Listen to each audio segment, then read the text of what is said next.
안녕하세요. 이제 16번 부동산 정책 마지막 테마 조세 정책으로 넘어가 보는 시간 갖도록 하겠습니다. 조세 정책 지금부터 출발해 보도록 할 건데, 자, 일단 여러분들은 부동산을 보통 우리가 취득을 하죠. 그리고 보유하고 있다가 이걸 처분할 거 아닙니까, 그죠? 이때 취득할 때 내는 세금, 보유할 때 내는 세금, 처분할 때 내는 세금을 구분하셔야 되는데, 이것을 굳이 국세와 지방세로 나누어서 구분하셔야 됩니다. 먼저 취득할 때 내는 국세, 이건 오늘까지 외워두셔야 됩니다. 인지세, 상속세, 증여세는요, 취득할 때 내는 세금이고 국세입니다. 지방세는 취득세, 등록면허세입니다. 그럼 취득할 때 내는 세금은 총 5가지인데 3+2로 국세 3개와 지방세 2개로 기억하시는 겁니다. 인지세, 상속세, 증여세는 취득 시 내는 국세고요. 지방세, 취득세, 등록면허세는 취득할 때 내는 지방세가 됩니다. 보유할 때 내는 국세와 지방세는 1+1, 정말 중요하죠. 국세는 종부세, 종합부동산세고요. 지방세는 재산세가 됩니다. 참고로 우리 종합토지세라는 것은 폐지되고 없어요. 종합토지세는 현재 우리나라에 시행되는 제도가 아니고요. 종합부동산세는 당연히 시행되고 있고, 무슨 세? 보유할 때 내는 국세입니다. 처분할 때 내는 세금은 국세 하나만 기억하셔도 좋습니다. 양도소득세 기억하시기 바랍니다. 그래서 우리 암기하실 때는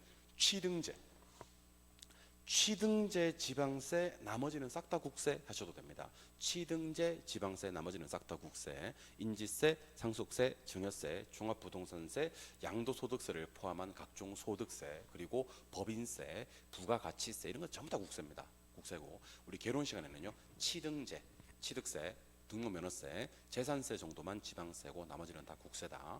그리고 보유세, 그러면 2가지가 떠올라야 됩니다. 종합부동산세와 재산세인데 얘 과세 기준일이 한 번씩 시험 나옵니다.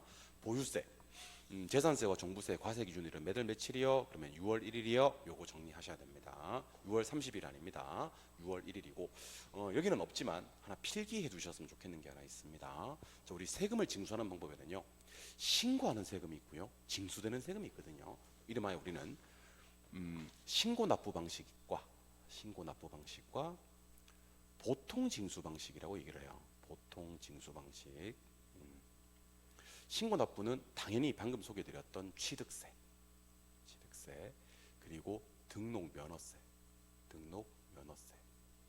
그리고 소득세, 양도소득세를 포함한 소득세, 그리고 굳이 추가하자면 부가가치세, 이런 것들은 전부 다 신고하는 세금이에요. 근데 보통 징수하는 대표적인 세금이 재산세입니다. 재산세는 가만히 있으면 담당 세무공무원이 고지서를 발부해서 징수하는 보통 징수 방식이지 신고 납부 방식이 아닙니다. 그래서 여러분들 혹시 그 세무과 가가지고, 구청에 세무과 가가지고 재산세 신고하러 왔는데요, 그러면 집에 가 있으라 그래요. 신고라는 세금이 아니에요. 그냥 가만히 있으면 고지서가 발부되어서 징수되는 세금이고, 우리 시험에 종합부동산세는 안 뜹니다. 종합부동산세는. 왜냐하면 종합부동산세는 원칙은 보통징수예요. 근데 예외적으로 신고 납부가 가능한 세금이기 때문에 우리 시험에 낼 수는 없고, 조금 특이한 세금이 상속세, 증여세입니다. 상속세, 증여세는 신고도 하거든요. 근데 얘는요, 고지서가 발부되면서 과세가 확정이 되어버립니다. 그래서 얘는 보통 징수 방식으로 보는 것이 옳습니다. 자세한 문의는 제가 받지 않겠습니다. 세법과 상의하시기 바랍니다. 세법 교수님과 상의하시고, 나한테 자꾸 세법 물으면 나보고 어쩌라고, 내가 세법 강의하는 사람도 아닌데. 그럼 뭐 네가 왜 강의하는데? 나오니까. 우리 화난 거 아니에요. 제가 원래 말투가 좀 그래요. 나오니까 하는 거예요. 나오니까. 내가 뭐 그러니까 이게 화가 난 건 아니고, 그러니까 나오니까 하는 거지. 자세한 세금에 관한 문의는 세법에 쌤하고 상의해 보자는 얘기입니다. 아시겠죠? 그래서 재산세, 상속증여세는 보통징수, 취득세, 등록면허세, 소득세, 부가가치세는 신고납부 방식이 된다. 기억하시기 바랍니다. 자, 한 경제주체에서 다른 경제주체로 세금이 떠넘겨지는 현상은 조세의 전가라고 하고요.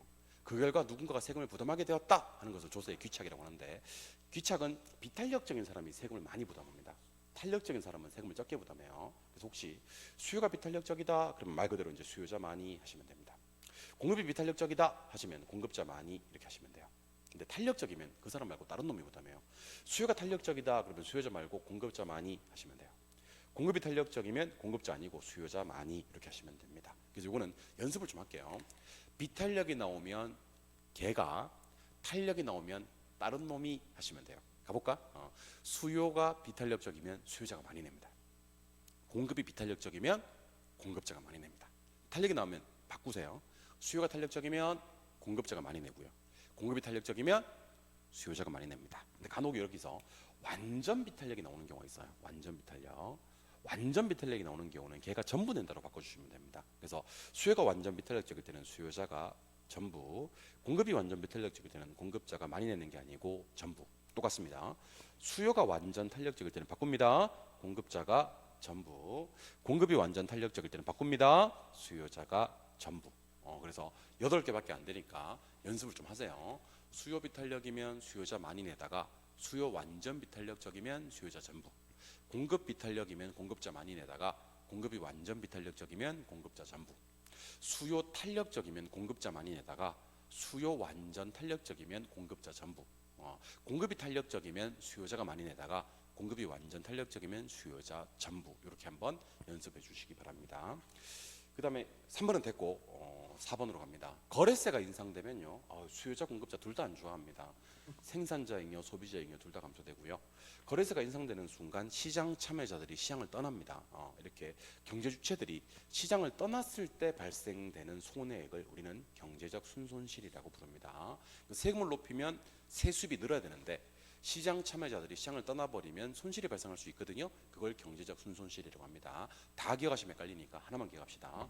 수요 공급을 불문하고 탄력적이다라고 하면요, 시장 참여자들이 시장을 많이 떠나게 돼요. 많이 떠나게 됩니다. 많이 떠나면 경제적 순손실은 눈덩이처럼 커진다. 이렇게만 기억하시면 좋겠습니다. 그래서 경제적 순손실은 수요 공급이 탄력적이어서 많이 떠날수록 순손실이 커지는 거고요. 비탄력적이면 적게 떠나거든요. 순손실이 작아져요. 완전 비탄력적이면 한 놈도 안 떠나요. 경제적 순손실이 없어지는 겁니다. 기억을 해두시기 바랍니다. 아시겠습니까? 그래서 탄력 그러면 많이 떠나 경제적 순손실 커지고요. 비탄력적이면 적게 떠나 경제적 순손실 작아지고요. 완전 비탄력적이면 한 놈도 안 떠나 경제적 순손실은 없어지는 겁니다.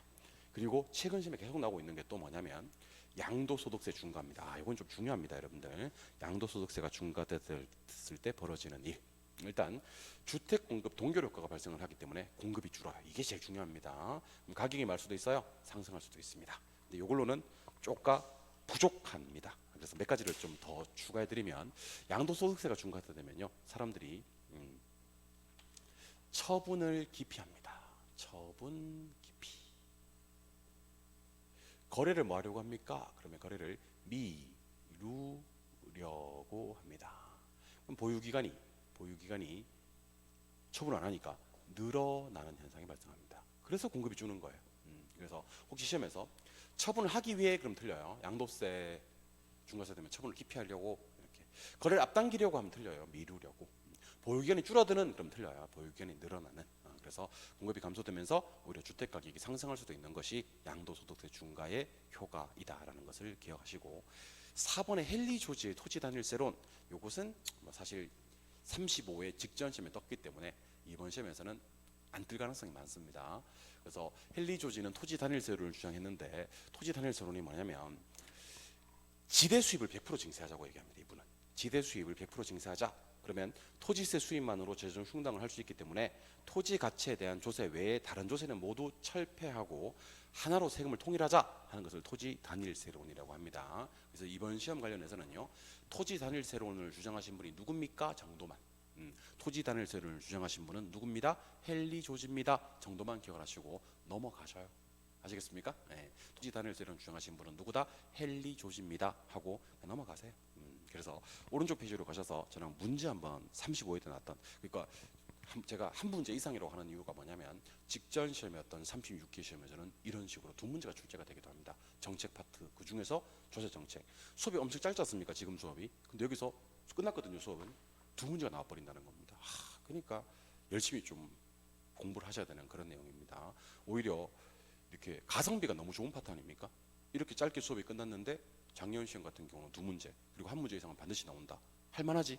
오케이, 가보겠습니다. 자, 부동산 조세에 관한 설명이다. 옳은 것을 모두 골라라 그랬습니다. 방금 했었잖아. 양도세 중과세 되면 주택 보유자로 하여금 매각을 앞당기게 하려는, 동결 효과는 맞는데 매각을 미루려고 합니다.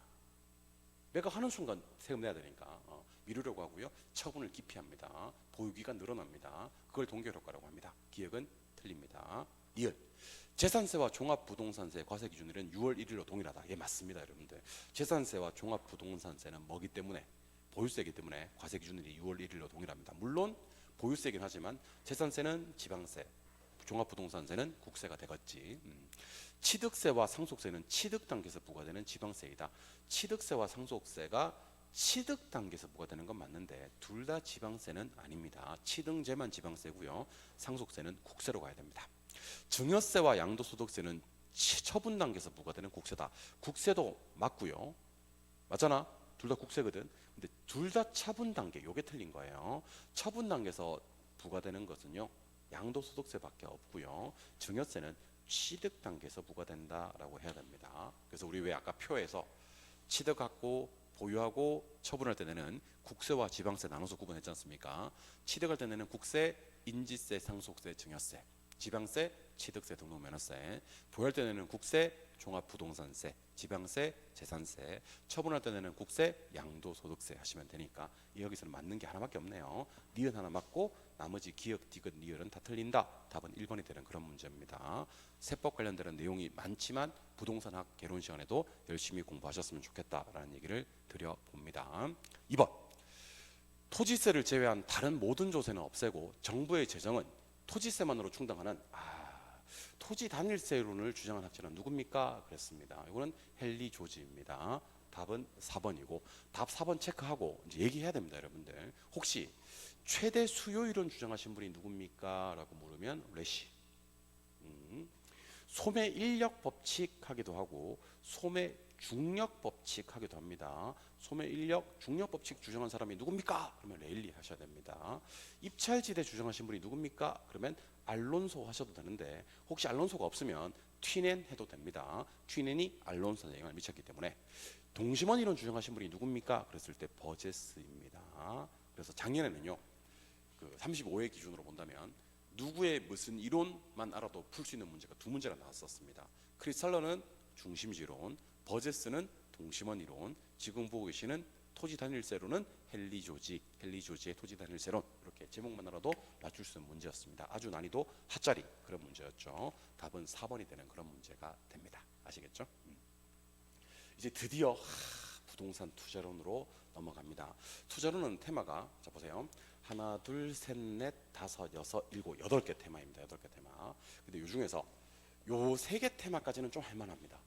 지렛대 효과, 부동산 투자 위험과 수익, 포트폴리오 이론까지는 얼마 좀 할만한데 화폐 시간 가치 계산, 현금 수지 측정, 부동산 투자 분석 기법의 할인 현금 수지 분석법, 부동산 투자 분석 기법의 어림셈법, 부동산 투자 분석 기법의 비율 분석법. 요 파트들은 조금 난이도가 높습니다. 그래서 난이도를 친자면 앞에 거 세 가지는 난이도 한 중 정도 되는데 뒤에 거는 난이도 상이 됩니다.